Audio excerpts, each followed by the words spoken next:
So, the last week has seen three interesting developments in the life and times of Fani Willis, our Fulton County DA, most of which probably don't make her very happy. So, let me break them down for you really quick. Number one, we found out that the Department of Justice out of DC has issued subpoenas for Fani Willis's travel records.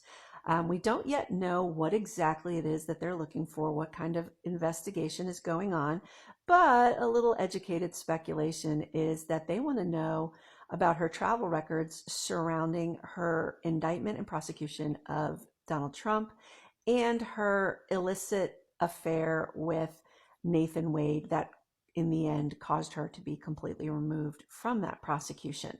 So we're just going to kind of have to wait and see. But obviously, the big question is, was this prosecution politically motivated? And if so, was it being supported or coordinated by the blue team out of DC? Just going to have to wait and find out. The second thing is that Fani Willis has kind of waved a white flag of surrender with regard to the Georgia Senate committee that has been wanting her to testify for quite some time now. Now, she's been fighting it tooth and nail. And in fact, the issue of whether the Georgia committee has subpoena power and kind of down that rabbit hole is still pending before the Georgia Supreme Court. But she has agreed now that she is going to go testify in front of the Senate committee on November 13th. So put that on your calendars. She has an attorney, Roy Barnes, and can we just for a moment say a prayer for Roy Barnes as an attorney? He represents Fani Willis, Sonia Allen out of Cobb County, and we know what the dumpster fire looks like over there, plus Connie Taylor, the Cobb County Superior Court clerk who is under felony criminal indictment. I hope that man has a whole pack full of Red Bulls because he's going to need them. That is a lot of work. Okay, anyway, so we know that Roy Barnes and whichever senators are involved in this Senate committee are coordinating the parameters of what she can testify about. Unfortunately for all of us spectators, it's not going to be a complete free-for-all.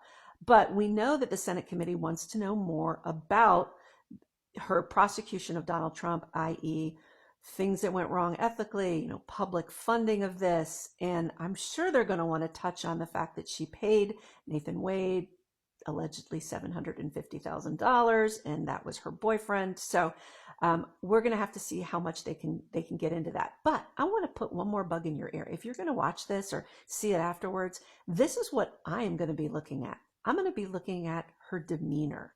Because if you remember back when this whole Nathan Wade thing broke open and she marched into that courtroom in the pink dress, all like sweaty and bothered, and during her testimony, she was super emotional and defensive and had some outbursts. I mean, it was definitely not her best day, right? I wonder now if she's looked back on those videos and cringed and kind of said, ooh, I was so unprofessional. I need to change completely how I behave. So I want to see if that happens. Does she come off much more professional? Has she eaten a little crow with regard to how she testifies as a witness? So we'll have to wait and see on November 13th. So the third thing that has happened is the actual prosecution of Donald Trump, which was no doubt going to be, in Fani's mind, the crown jewel of her tenure as district attorney and put her hopefully onto the national stage. Well, we all know that it turned into a complete clown car kind of circus. But it's now dying on the vine, this prosecution. If you remember, she got completely disqualified and the case got turned over to PAC, the Prosecuting Attorneys Council. I always get that wrong. I think I got it right this time. To find a new prosecutor in Georgia who is willing to take on this prosecution. Well, I've said it, everybody's said it. Who would want this? I mean, this is a thankless job. It's going to have horrendous white spotlight scrutiny. It's going to be ugly, expensive. It's going to take a long time. Why would anybody want it, right? Well, now Judge McAfee out of Fulton County has told PAC, yeah, you have 14 days to find somebody to take this case. And PAC has responded going, hey, wait, we don't even have the file yet. Fani Willis hasn't even turned it over yet. Which I do wonder, just as an aside, she's known she's been disqualified now for a minute, and yet file's still not transferred to PAC. But they're saying we need to look at it, understand, what needs to be done, and then find the right person who's not only qualified to do it, but is willing to do it. I can't imagine that that is going to be an easy thing to do in 3 months, much less in 14 days.